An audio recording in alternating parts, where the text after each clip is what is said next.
quand même. Si vous êtes dans une situation conflictuelle, la meilleure des attitudes, c'est une attitude de silence. On dit ici, si vous êtes dans une situation de conflit, à la négociation, c'est une arme de stratégie et une arme redoutable.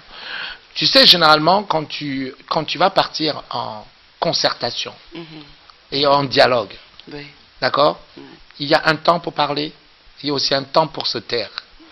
J'invite tous ceux qui vont faire cette expérience très prochainement d'apprendre d'abord à garder le silence, à écouter l'autre, parce que le silence est une arme.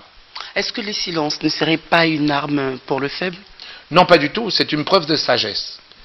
Si tu prends les hommes d'État puissants et les hommes d'État intelligents, j'ai eu la chance d'en rencontrer quelques-uns et j'ai remarqué quelques hommes d'État. Eh quand tu vas pour parler avec eux, ils ne parlent pas, ils t'écoutent d'abord. L'écoute. L'écoute est une grande qualité.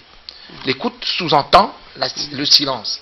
Beaucoup de gens sont pressés de parler. Beaucoup de gens parlent beaucoup, énormément.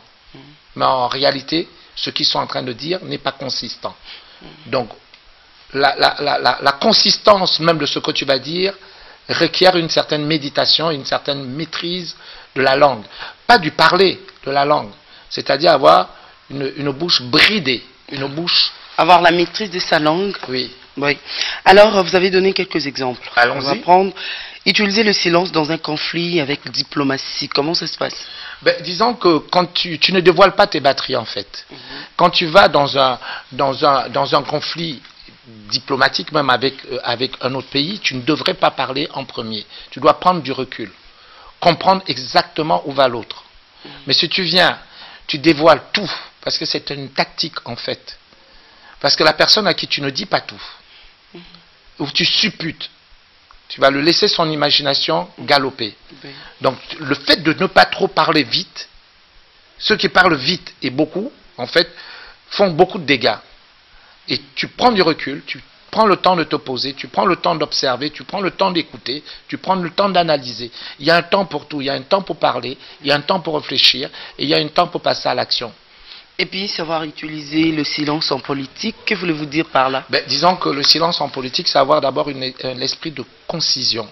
Beaucoup d'hommes politiques parlent, et parlent tout le temps. Pour ne rien dire. Pour ne rien dire. Regardons simplement, communiquer. Oui, regardons simplement à la télévision, même quand on ouvre notre télé, les gens parlent pour ne rien dire. C'est creux, ce n'est pas consistant.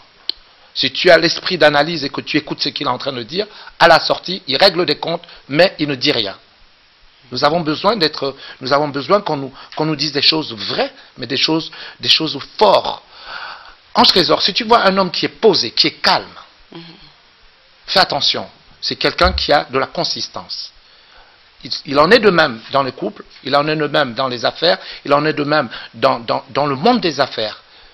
Parce que dans nos familles également, dans la société, dans nos milieux professionnels. Bien sûr. Si tu vois quelqu'un qui parle beaucoup, Ange Trésor, fais attention. C'est quelqu'un qui ne sait pas garder non plus les secrets. Oui. Celui qui parle beaucoup ne peut pas et ne sait pas garder. Mais c'est lui qui, par contre, c'est lui qui sait garder les silences, puis garder un secret. Oui, évidemment. Ça, c'est quelqu'un qui sait garder les secrets.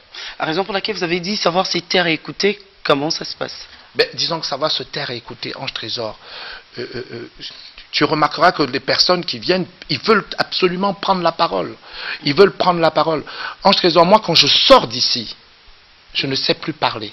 Je ne parle que dans mes conférences. Je ne parle que si je suis invité à parler. Sinon, en public, je n'ai rien à dire. Tu sais, c'est une qualité, maîtriser sa langue, Ange Trésor. Bien entendu, je parle chez moi avec ma femme, donc ça lui plaît de m'entendre. Mais quand je suis dehors, je ne parle pas.